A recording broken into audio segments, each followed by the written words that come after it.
Asia Tech Podcast with Graham Brown and Michael Waits. Hello and welcome to Asia Tech Podcast Stories. We're all about the stories that make the Asian tech ecosystem so exciting, so dynamic. And in the ATP studio today, we have the chairman and CEO of Caprica International. His career spans leadership positions in American, Japanese, Chinese, and Indian companies. He started 7 companies spanning 14 countries, including participating in 2 IPOs. Joining us from Singapore, Paul Bradley. Welcome to the show. Thank you, Graham. Pleasure to be here. Paul, I kept your introduction short, not as any sort of disservice to your experience, but there's so much to talk about today. And I think we're going to dive into this because your story is fascinating to me. I'm sure to the listeners as well, because it is a journey. You know, it's constantly evolving. There's so many chapters to it. So I really want to talk about that. So before we dive in and talk about the story, it'd be good to understand what it is that you do at Caprica and what that is and, what it is that keeps you busy on a day-to-day basis in Asia. Well, my career really coming to Asia was with supply chain management, logistics, and building ventures in that space. After being involved with a few IPOs and building a number of businesses here, I realized that the transformation, the digital disruption, these changes are enormous that are about to impact us over the next 10 years. So coming back from India, where I was running a company with Mr. Ajay Mittal, I wanted to touch a number of things. So Caprica International is my holding company. From that, I get involved with being a CEO mentor to different small, medium enterprises in Asia, helping them restructure and plan out their wider strategies. I mentor and serve on the board of different tech startups, from logistics tech to med tech to fintech, etc. And frankly, those are the opportunities where I get to learn. There's so much for all of us to absorb with the changes coming up. So Caprica is a holding entity. It just gives me a chance to pivot across startups, SMEs, and then I'm also on the board of an investment bank, a finance group called Avista, and several university boards. So it's really a holding place for me to touch a lot of different things where hopefully I'm making an impact, but I'm also learning from everyone at the same time. Yeah, that learning part is a really interesting part of your story because I've seen a lot of the content that you shared about some of your experience as well. Let's sort of dive into that a little bit. You served under Dr. Victor Fung at Li & Fung in Hong Kong, a logistics company, and also you mentioned Mittal Senior in Bombay. So, I mean, these are really, these as a mentoring opportunity, to get to work with people like that, it must be pretty amazing. And this is a theme that sort of replicates in your career, and I'll talk about that. So just talk about these 2 experiences first, and then maybe we can sort of backtrack and talk about how you got to Asia in the first place.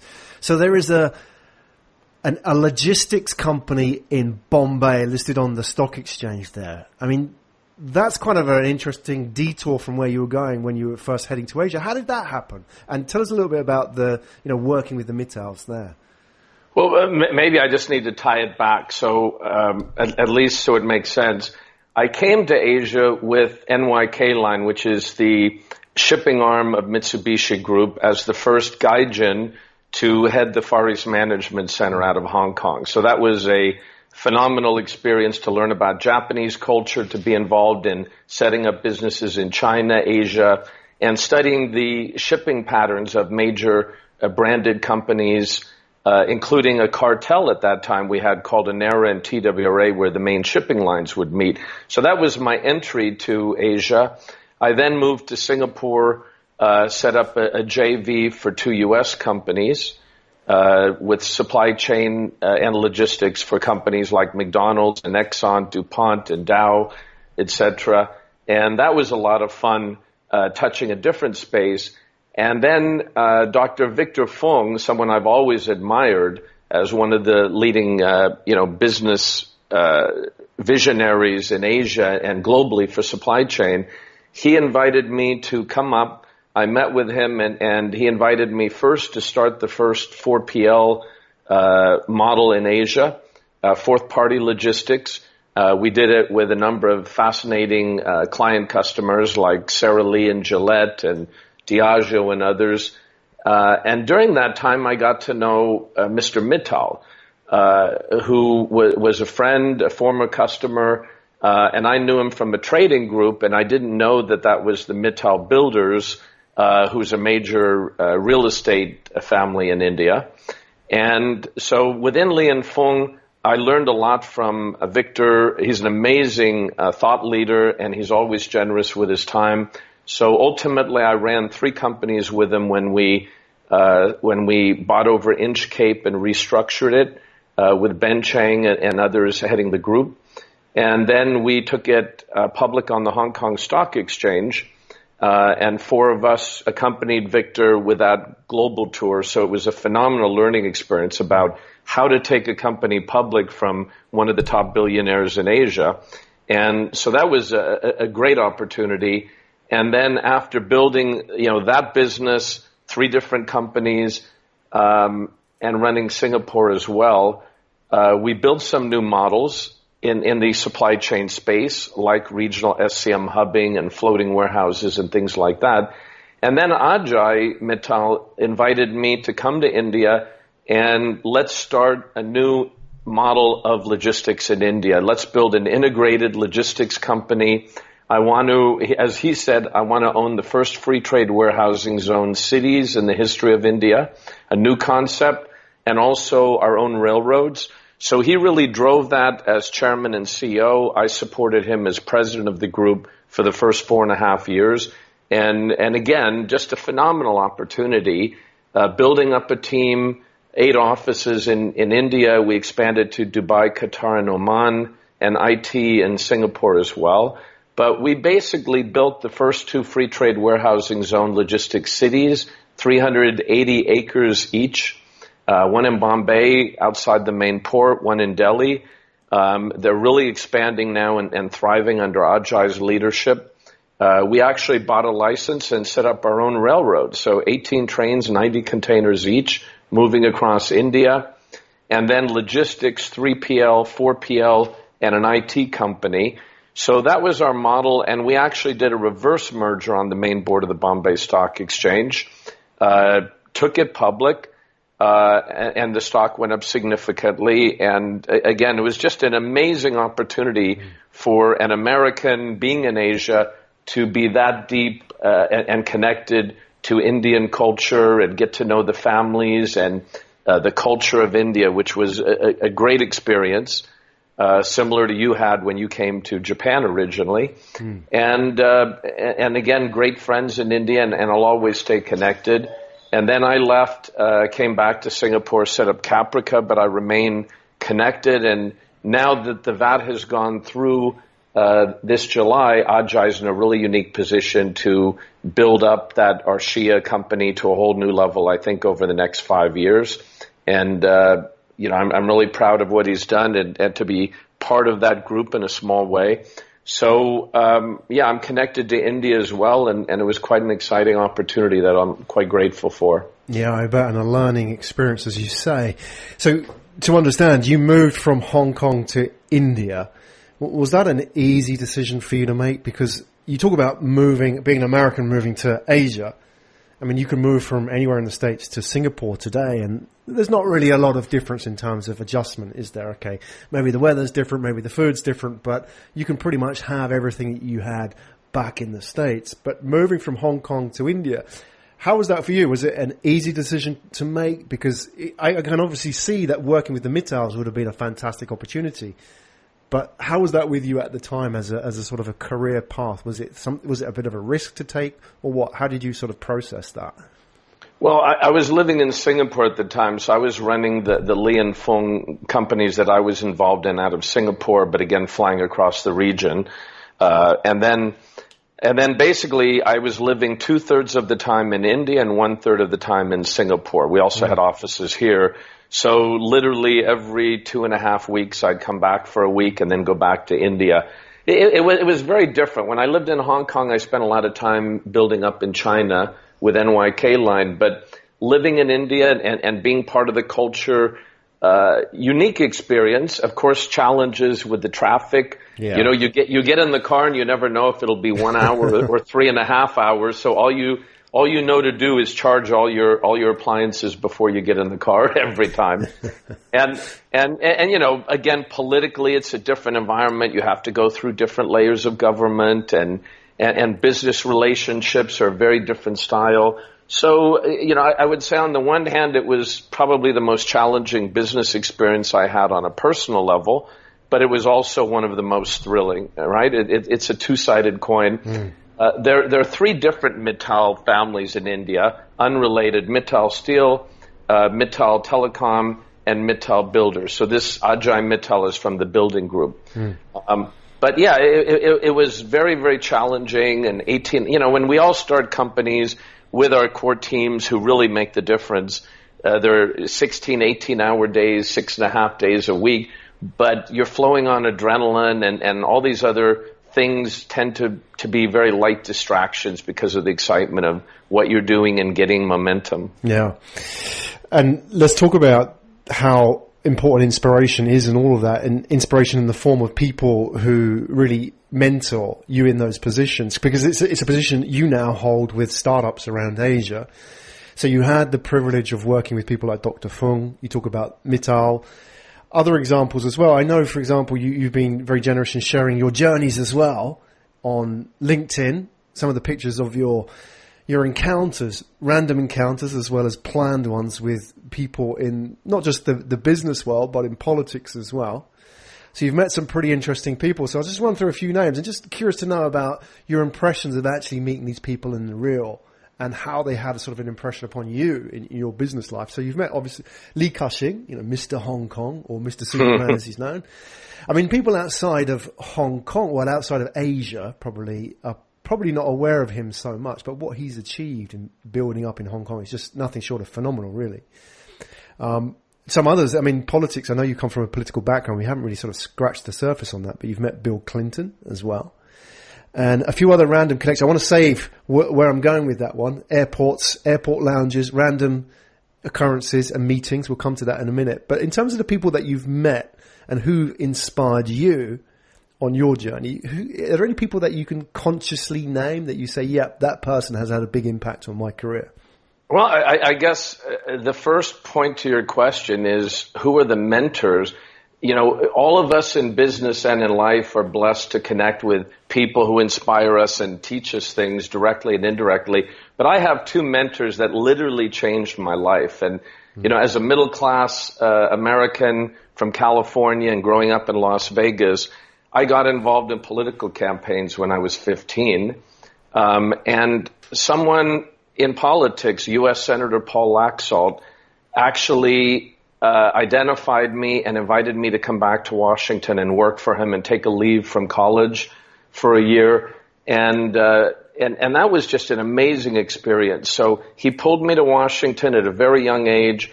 I got involved with all different things, including foreign policy and military affairs. And I got to meet a lot of interesting people. And the first thing you learn from that experience is there are a lot of people, when they get a title, they get an ego. And they change, and they treat people differently. And so I would say Washington is a great way to learn the good and the bad about that. And then there are others, including Senator Laxalt, who just are so down to earth and so thoughtful.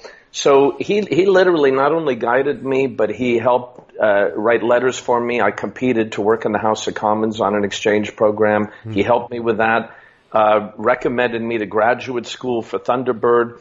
And he had such an impact on my life that every year I go back and visit my brother on the East Coast, and every year I would meet with Senator Laxalt, literally to thank him for the impact he had on my life and to give him updates of what I'm trying to do to help new generation talent as a small way of giving back. So he had a profound impact on my life, and I never forget that. He's now in his 90s. And then the other one is when I came to Asia, there have been a lot of amazing people, Ajay being one of them, generously, you know, guiding me with India. But Victor Fung, as a thought leader in supply chain, I never thought I'd get to work with someone of his caliber and being invited to come in and build a company and run several companies with him. He is just an extraordinary individual. You know, he has over 200 companies. He has 4 listed on the stock exchange. He built the first model of virtual manufacturing, yet he always will make time. He'll come in, he would meet with our team members and share his knowledge. And even when I left the company, there's always a deep loyalty to Victor. He always is available. If I come to Hong Kong once a year, I drop him a note and he says, come by the office. And he's still giving me advice on my career and what I'm doing. And you know, these are just extraordinary people that have an impact on your life. So one of my goals is giving back and identifying talent in Asia and helping them get into U.S. schools or Asian schools. But I would say Senator Laxalt and Victor Fong had a very profound impact as mentors to me, in addition to all the other business leaders I've met. I got involved with World Economic Forum, Forbes CEO Conference, Harasis, some of these different G1 in Tokyo with Hori-san, who's a friend. And these organizations, you know, you really get to meet amazing people and share knowledge over 2 to 3 days.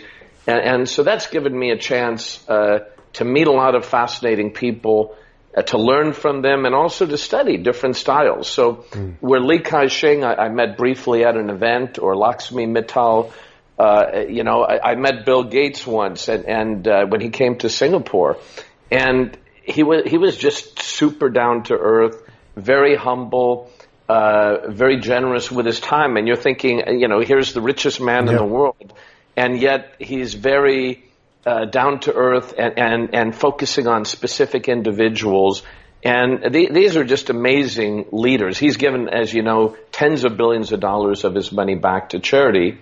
And then I have met, and I'm going to leave out their names, I have met some people who, having become successful, started treating people differently. And you know those people, and those people don't inspire you, but those are important lessons to learn also. As you know, whatever we do in our lives with business, we can't take ourselves too seriously. Yeah, very good lesson. I'm curious how what you name as your mentors, the people who've had a profound impact on your trajectory and career, how do they teach? Because I'm curious how you then, you know, as you talk about giving back and being a mentor and having some kind of a role of importance in the lives of startups as well, how you then, you know, give back to those people. Do they teach through just example, or do they say, hey, Paul, you know, you've got to do A, B, C, you know, and just kind of direct you in that, push you in that direction?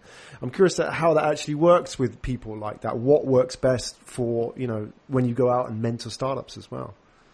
Well, I think everyone has a different style. Where Senator Laxalt was very busy, but I would work late at night as a young rookie, you know, just doing paperwork at night. And he would just come by and just take 10 minutes and say, what are you working on? And then suddenly invitations would appear where you could go to some amazing events as little rewards.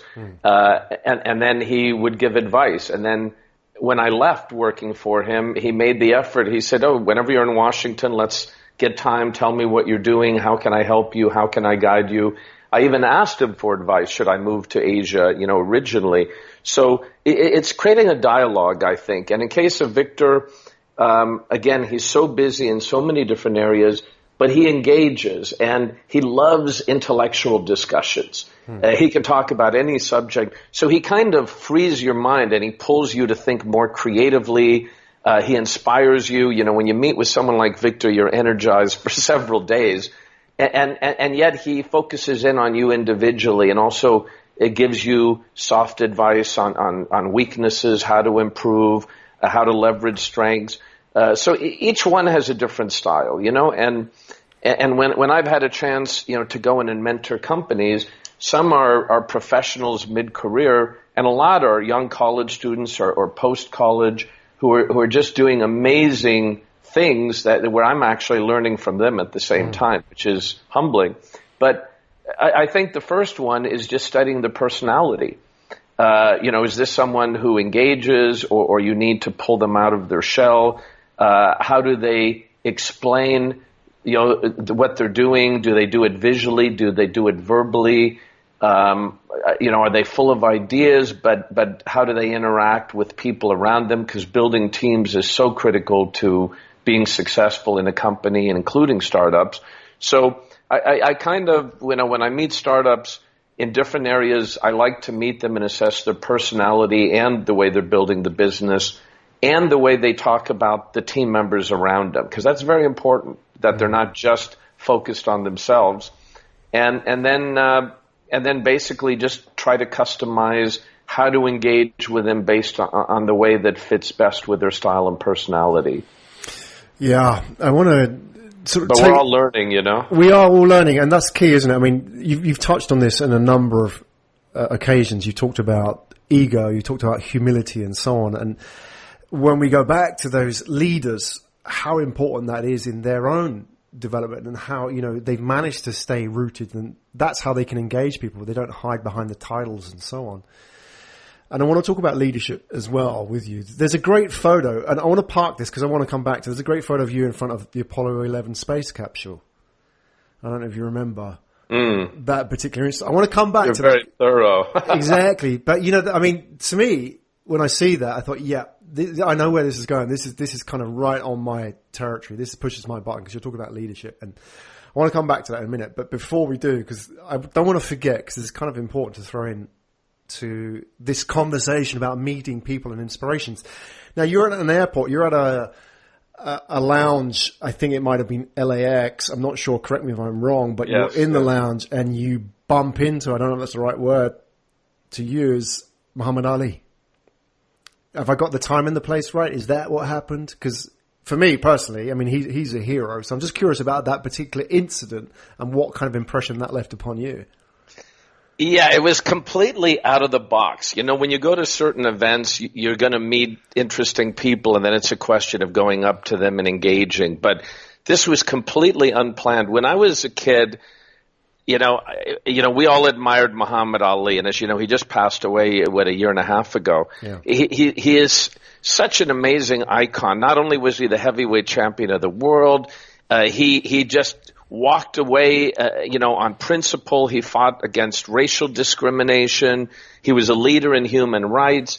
He spent his whole life and a lot of his personal money doing charity things, inspiring youth all over the world, America, Africa, across the world, and someone I just admired since I was a kid. And suddenly I was connecting flights. I was actually business class and got a little upgrade, a free upgrade on miles. And I'm in the first class lounge at LAX, and there's Muhammad Ali sitting on the couch across from me with two bodyguards. As you know, he had a little bit of a health problem, the latter stage of life, so his hand's shaking a little bit. And I'm just looking across, and I'm thinking, I so want to go up and talk with him. But there was just something. He's in the lounge, and he needed his private time. Right. So I thought I'm going to leave him alone, as tempting as it was. And unfortunately, 5 other people in the lounge ran over, and they all went over, and they're all talking with him and getting his autograph. And then the bodyguards kind of politely pushed them back. And I was the only one in the lounge who didn't do that, even though I really was dying to do so. and then this just is about character. He looks across at me, knowing that I left him alone, and he points his finger and he says, "Come over here." And I get up and I walk over and I introduce myself, and he says, "Don't you want to take a photo with me?" And, he didn't let anyone else take a photo. Wow. And because I left him alone, he said, "Don't you want to take a photo with me?" I said, "Actually, I would love to, but I really didn't want to disturb you in your private time." And he said, "That's why we're going to take a photo together." That's awesome. And then I said, "I just want you to know how much you've inspired me my whole life, as a moral leader, the things you've done, and we just all want you to know how grateful we are for the impact you've made helping humanity all over the world," right? At least I got to make that comment to him in a 3-minute conversation. And then we stood up with his hand shaking and have a photo with him, with my arm around him. And then he says, "No, that's not the photo we're taking. Make a fist." And I make a fist. And then he puts my fist on his cheek, and he makes 2 fists. And then he has his bodyguard take a photo where I'm punching him in the face. And he said, now that's something you'll remember. And I just said, meeting you is something I'm always going to remember. So this is someone who's larger than life. He's even better than you think. That was my inspirational comment. Yeah, no, that's amazing. So jealous of that opportunity as well. And, now that he's passed as well, I mean, obviously very much missed, but just a good, exemplification, example of character as well. All the things that you talk about here in terms of leadership as well. I mean, he was a great showman, obviously a great sportsman. But what he did as well, I mean, we compare that to where we are today with, I know we're just around the corner with Mayweather and McGregor. It's just like to me, it's a different league entirely, isn't it, in terms of character? When I was as a young kid getting involved in politics, there were statesmen. And now it's very hard to find the statesmen. There are very few around the world. I would say King Abdullah of Jordan is one, but there are very few that are really committing their whole life for what they believe in and their people. And the same with business leaders and celebrities. So these are some examples of amazing people. But, all entrepreneurs know you have to have a lot of confidence in yourself and believe in what you're doing, because you're going to get punched around and you're going to have so many failures along the way. If you don't believe in what you're doing, if you're not a builder with that vision, you're never going to make it. So confidence is a natural thing of leadership. It's different than an ego where you talk down to people. So, we all have our egos in order to build businesses, but we have to be so sensitive never to make other people feel less than the inspirations that they are as well. And that's a really subtle difference you see in different business and political leaders, I think. For sure. It's easy to interpret that arrogance as a sign of confidence, isn't it? When we see, there's been examples recently in business, and I won't name them, of people who have acted arrogantly and you feel that, well, they're the big man. But actually, it's often the opposite, isn't it? What's going on inside, and it's these people that we talk about. So let's talk about leadership, because then we can sort of branch that into the tech side of things and what you're doing with the startups as well, and just what's going on in Asia at the moment. I want to go back to that photo, Paul, if I may, Apollo 11. Oh, I'm sorry. Yeah, let's talk about that, because we just got to talk about it, because I think, that fascinates me, because let's put this into context. 50 years ago, almost 50 years ago now to the day, or a couple of years short, with technology which would have been less advanced than your average iPhone. Exactly. They got a team of people to the moon, right? And what's fascinating about that, okay, there's all the brain power that went into that. The best young blood of that generation were working on that challenge. How do we get people to the moon by the end of this decade, right? Because that was the challenge set out. We're going to put a man on the moon by the end of the 60s. However, it's not just that, it's the risk that people took, right? I mean, that was a huge risk to take, because they were venturing into unknown territory. There was a risk of time and money, but also human life, right? So I'm fascinated about that. I mean, your thoughts on that. Is that something that you ever think about today when, you look at what happened back then? Do you feel, and it's easy to get nostalgic, isn't it, and think, that sort of American era's over now. I mean, how do you feel about that when you look back and see things like Apollo 11 in the real, in the analog? Well, you've had half of it. As a kid to the present, I love Star Trek. I love Battlestar Galactica. I love all these shows because they make us dream about what the future is going to look like. And when you're at the Air and Space Museum and you see this little tiny capsule, right, the size of half a bedroom, and you're thinking, tiny, right? I mean, and you're thinking 3 men sat in that, launched from the Earth, went around the moon, then with the lunar module, the LEM, they literally, 2 of them landed on the moon, got out, walked around, planted the flag, and then came back to the capsule, and then the capsule had to return them to Earth, and then go through that fire with the heat shield. The only difference between burning up and landing in the ocean, and then having to be found in the ocean. Yeah. And as you said, today's iPhone is significantly more powerful than the circuitry used in that entire space program. So the capsule and the LEM. So it just reminds you what we're capable of, but it's also a bit of a shaming of how, as a society, we became, in 10 years from the challenge, we went to the moon.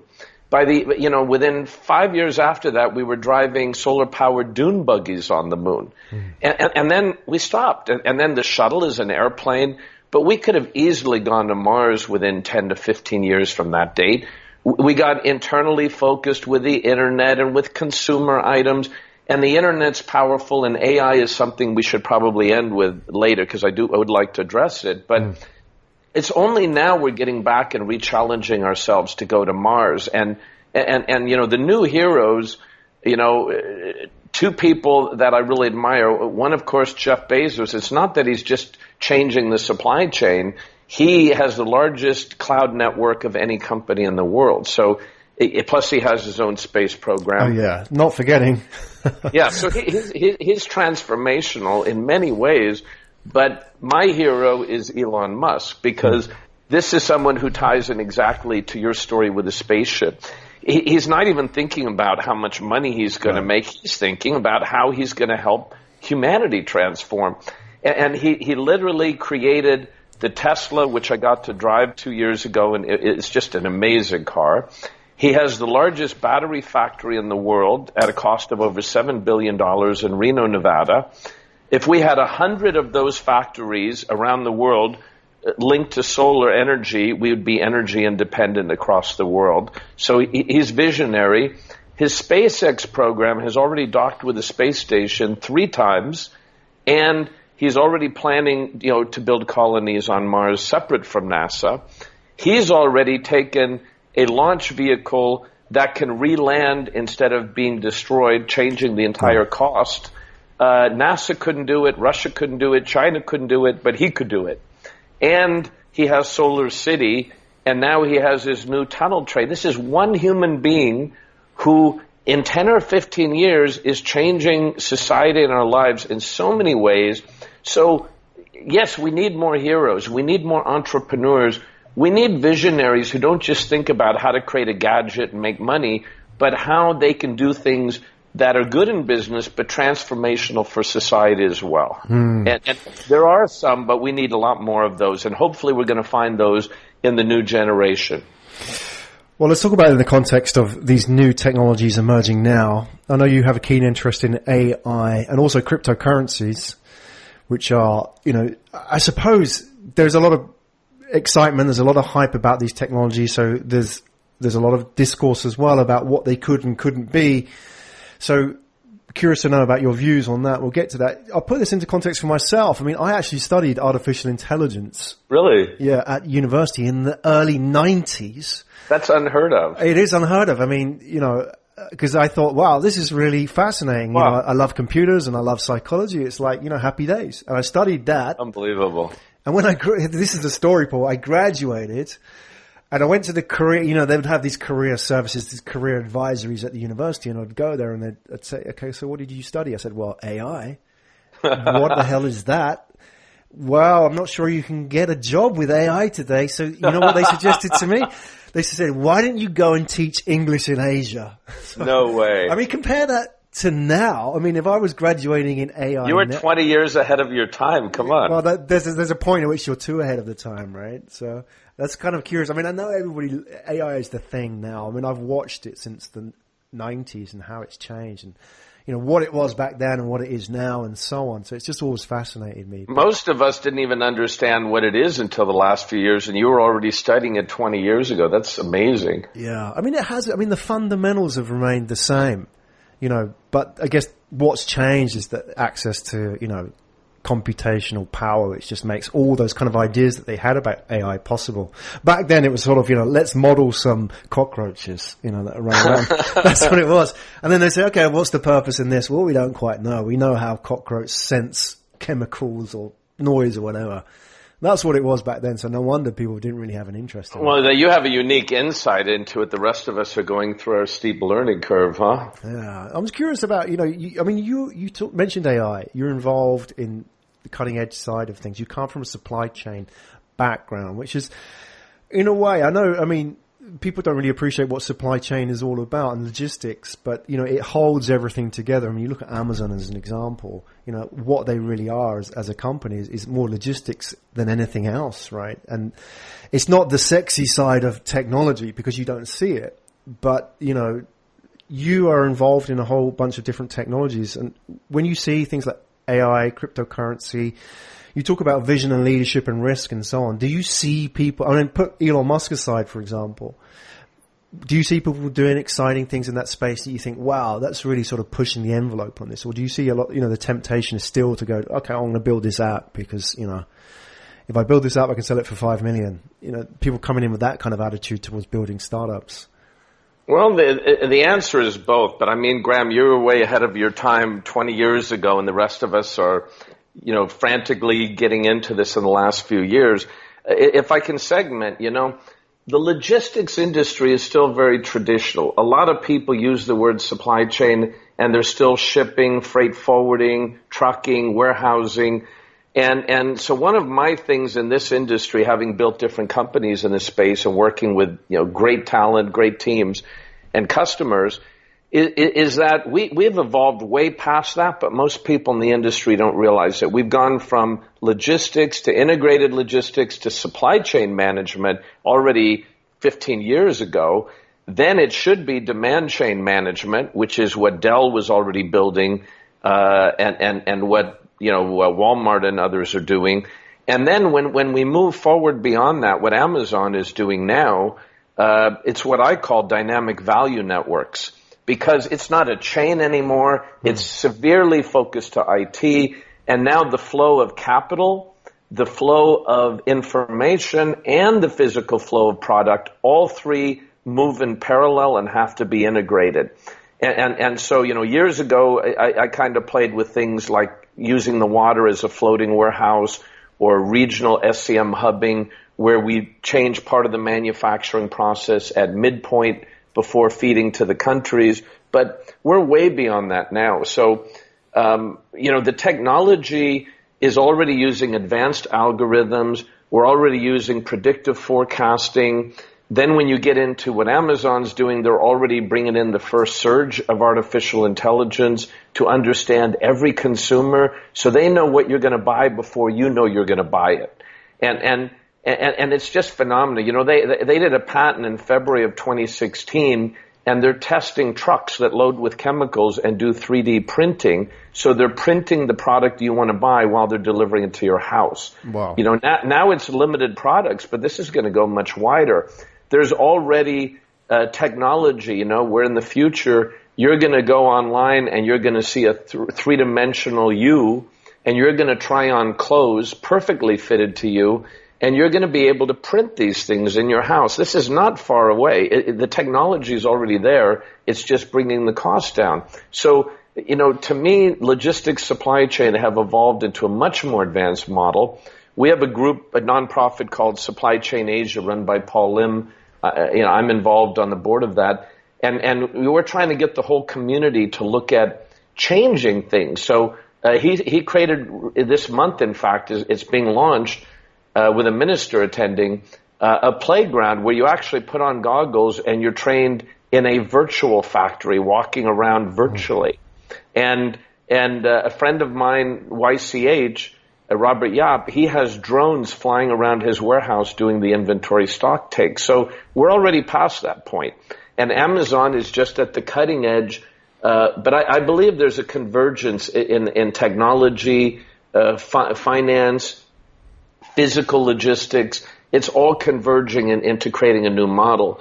Addressing a little wider your question, and sorry to meander a bit because it's a really exciting area and you were in it far ahead of me, is I was just involved on one of the 5 B20 task forces. B20 is basically meeting over 10 months to put together the policy agenda recommendations for the G20 Heads of State Summit. And it was hosted by Germany this year. So, we flew out and our task force focused on the future of employment and education. And we had different meetings and we put together policy paper, but it was shock therapy because it reminded me far more than I understood before that AI and robotics, it's coming much, much faster than anyone is prepared for.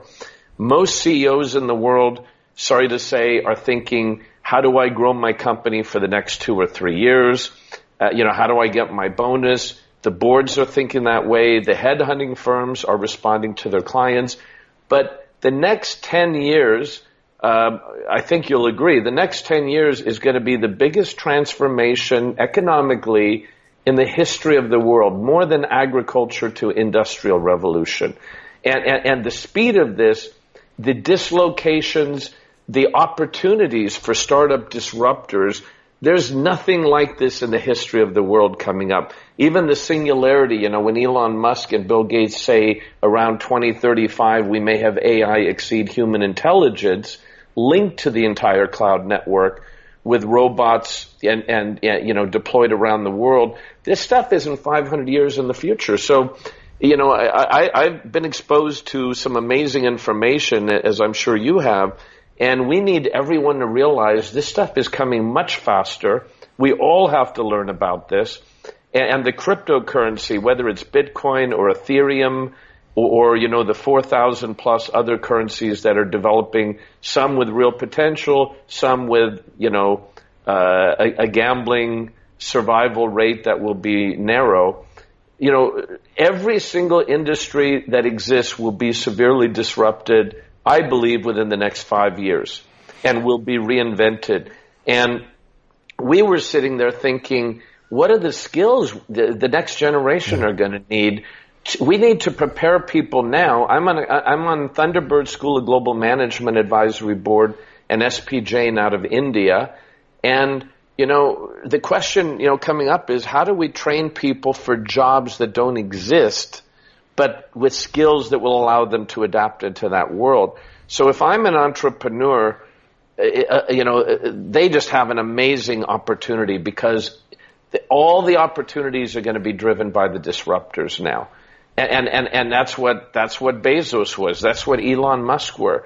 That's what Victor Fung was. They were all earlier generation disruptors. But, we're going to have a lot of disruption, and some will be real and some will be hype. But it's starting now, and I think being an entrepreneur, there's never been a more exciting time to play this space anywhere in the world, but especially in Asia because of the consumer demographics.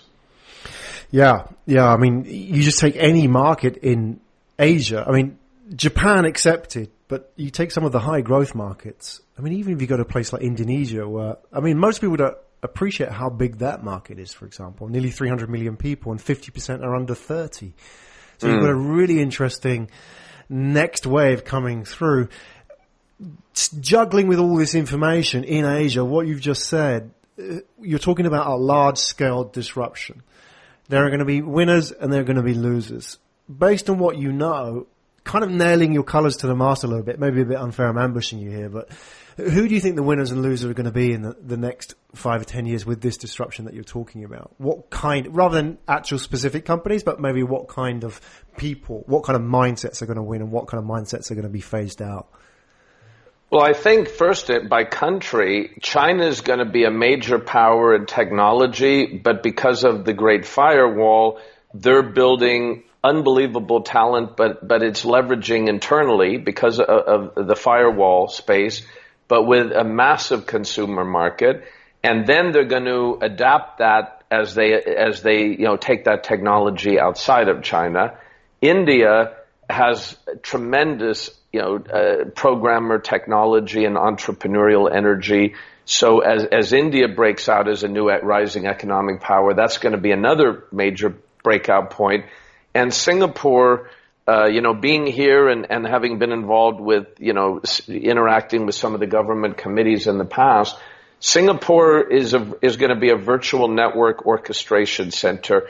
They're just moving so fast with the smart city initiative and other things as a small dynamic economy, but to build creative things that will literally be invented and controlled here, but executed in the other countries where the real markets are. So these are 3 power points. Then you see South Korea, of course, being very dynamic. Japan looking how to reinvent itself with robotics especially. And then other places like Vietnam and Thailand and Indonesia. So it's tremendous for the countries. I think the next trillionaire, the first trillionaire in the world, will be the person who leapfrogs the AI space. In And Asia? that's gonna, Would he be Asian? Chinese? It's going to be, I think it's going to be Asian or American. And that person who becomes a trillionaire is going to build an AI capability that leapfrogs. And then it's going to literally create a lot of political and economic disruptive responses because it's so much power. Yeah. And so exciting as well because in a way it's unknown, right? Because we don't know what it is that they are going to be disrupting. And that's what's exciting about Asia, isn't it? Especially when you talk about this younger generation coming through, the demographics and so on, is for them maybe, you know, they have a worldview or a way of doing things which for them is just the default position. But for us, it's, you know, we kind of like, well, you know, we've got years and years of legacy history here to undo and unlearn. Can I give you a quick example? Just Go for it. of these amazing, the amazing Asian talent across all these countries. There was a student in Singapore that I met, mentored a bit, but so talented. And you know, we worked on it and he got accepted to Vanderbilt, got a 4-year scholarship, graduated high in his class, got into global conferences. He came back for a summer and we had this haze that hit from the rainforest burning in Indonesia, this dark smoke that came over for a week. And he literally sat at Starbucks and he says, we don't have the N95 masks that people need to protect them. I need to deal with that tonight. And he went back and he created a network worldwide and he had people buying the N95 masks and flying it in at their expense to Singapore. And then he created a network of 350 volunteers. And within 48 hours, he was distributing these masks all over Singapore for students and for the elderly. Wow. When we had a shortage, and the government was doing a great job, but this was a supplement. And he was recognized literally by the Minister of Defense and the Prime Minister's office. And then he went on to create 2 startups, the Tech Society, with another student that went to SMU, Jeremy and Jackson. And so Jeremy now is doing his PhD program at USC, but you know, he's just a great example of entrepreneurs that are going to be building crazy things in the future. And there's so many of them. Yeah. There's a company called OpenPort that I work with, which is a mid-career business professional, an expat living in Hong Kong, and he wants to disrupt the trucking space and make it visible and trackable and take out that hidden cost of 22%.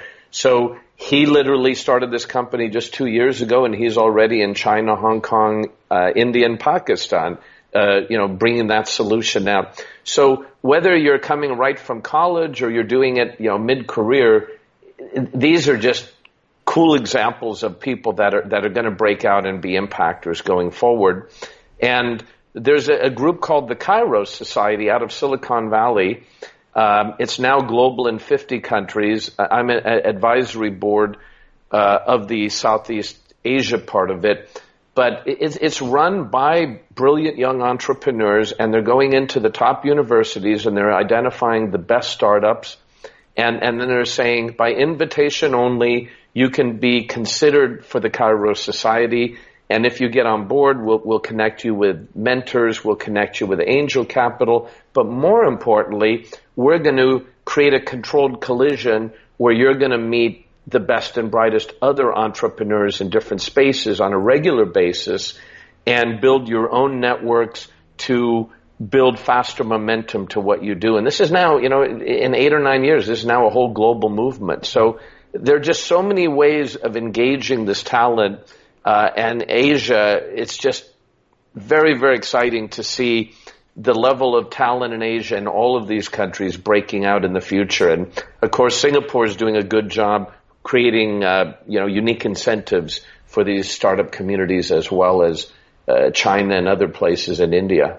Yeah, I love these stories, and I think these are great examples, and more opportunity to share them, the better for everybody, because It's always been a criticism in the past, especially from my generation, maybe less so for younger people now, is that, Asia, they're great at copying things. They don't really have that sort of entrepreneurial verve, that creative problem-solving skills, whatever it is, that creativity that we have in the West. But you just go and lift the lid now on what's going on in Asia. And as you show from these examples, there's plenty of that now, especially coming from these younger entrepreneurs coming through who maybe, their families have a different attitude towards risk and so on. But this is a whole new conversation as well. That's sort of part 2 follow-up, talking about that entrepreneurial. And Graham, the one thing that we had discussions on at the B20 Task Force for G20 was, if you're a leader of a company today and you want to protect that company, you need reverse mentoring. You literally need to hire these bright young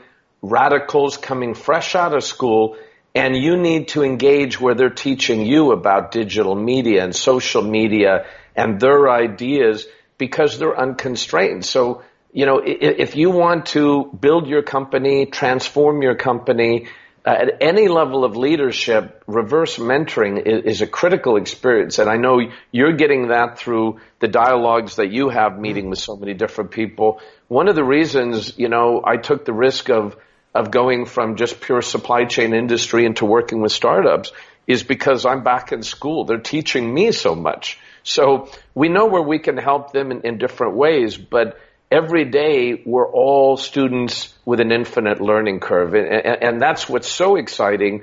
But we all have to collaborate in order to, keep building knowledge and being able to have an impact in some small way.